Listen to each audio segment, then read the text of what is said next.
আচ্ছা, আশা করি খুব ভালো আছে। আমিও খুব ভালো আছি। তো আজকে সকালবেলা চলে এসেছি তোমাদের সাথে কথা বলতে। এখন বাজে হচ্ছে ৯টা আর বরমশাই এই সবেমাত্র বেরোলো। তো সকালবেলা সমস্ত বাসি কাজবাজ সারা হয়ে গেছে। আর সেরে আমি ব্রেকফাস্টও বানিয়ে ফেলেছি স্নান করে। আর ব্রেকফাস্টে আজকে সেরকম কিছু বানাইনি। বানিয়েছি হচ্ছে বাপির জন্য রুটি আর স্যালাড। আর আমরা অনেকদিন ধরে ৩ জনে মানে মা, আমি আর ও ৩ জনে মিলে অনেকদিন ধরেই বলছি ডায়েট করব, ডায়েট করব, ডায়েট করব। বাট ডায়েটের হচ্ছে না। তো যাই হোক, তো সেটারই কিছু প্রস্তুতি নেওয়া হয়েছে কালকে একটু হলেও। যেমন মা মুগ কড়াই ভিজিয়ে রেখেছে সকালে ব্রেকফাস্টের জন্য। তো সেটাকেই আমি বয়েল করে নিয়েছি। বয়েল করে ওর মধ্যে একটু পেঁয়াজ, শসা এড করেছি। একটু লেবুর রস আর বিট নুন এড করেছি। করে ওকে একটা স্যালাড মতো বানিয়ে ওকে দিয়েছি। তো ও ওটাই আজকে ব্রেকফাস্ট করবে। আর সেম সেম জিনিস আমরাও ব্রেকফাস্ট করব।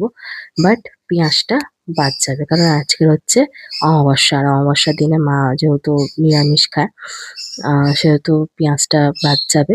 আর আমারও যেহেতু গুরু দীক্ষা হয়ে গেছে, সেই কারণে আমার গুরুদেব বলেছেন যে পূর্ণিমা, অমাবস্যা, একাদশীতে নিরামিষ খাবে। তাই জন্য আমিও অমাবস্যার দিনে খাই না। আর গতদিন রাতে ১টা ৩০ কি ৩৫ মিনিটে অমাবস্যা পড়ে গেছে।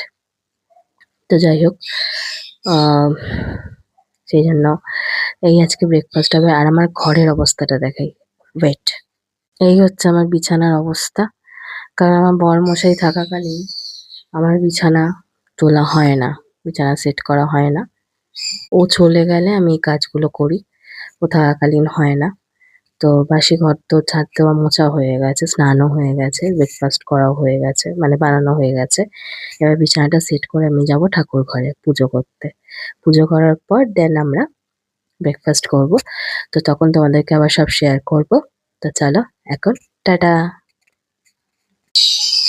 তো গাইস ওয়েট, এই হচ্ছে আজকে আমাদের ব্রেকফাস্ট, ডায়েটের ব্রেকফাস্ট। দেখো, তো এটা এখন আমরা খাবো। একটু শসা আর একটুখানি সামান্য হালদিরামের ভুজিয়া অ্যাড করেছি অল্প করে, ছিল বলে। জাস্ট এবারে মিক্সড করে খাওয়া হবে। তো তোমরা কে কি খাচ্ছ কমেন্টে জানিও। তো চলো আমরা খেয়ে দিয়ে নিই, পরে কথা হবে আবার। পরে আবার দেখা হবে। আবার কি কি করছি না করছি সব শেয়ার করব। টাটা।